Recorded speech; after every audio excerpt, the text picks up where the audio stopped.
baby. I think we're going to play something a little more lighthearted now. And this, I was going to read a few things in the true Bohemian style. By the way, I've named the group Bohemian Echoes. That's the name of the tune. That's Joe, Ariel, Moey, Richard, and me. So thank you for coming. But we played that tune. That was the first one. We're now going to play something, though, that I had hoped to, like I said, in true Bohemian style. I had worked with a poet, and he's really awesome. His name is Paul Nelson. He used to be a jazz DJ on KPLU until, at that time, their conservative asses thought his jazz poetry and his deviating from the sacred playlist on KPLU was like, blasphemous or something. I don't know. As a former program director, I don't think he's saying that. I think they're much cooler. But he actually got fired.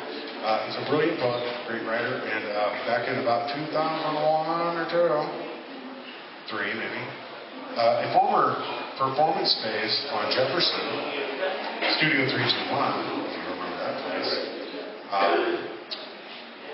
Paul Nelson was accompanied by myself, Steve Bentley, if you're still here, Steve Lucino, if you're still here, Right On Brothers, and David Joyner, Dr. David Joyner. He didn't wear his turban. We accompanied Paul Nelson, and he used to do this kind of incantation. I think it was a Native American song, but it's just a nice melody.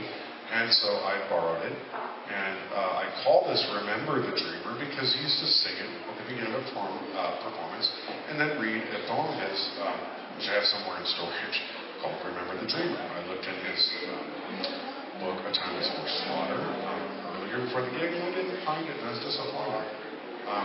He lives up in Auburn, this lovely family. So this is actually for Paul Nelson. It's called Remember the Dreamer.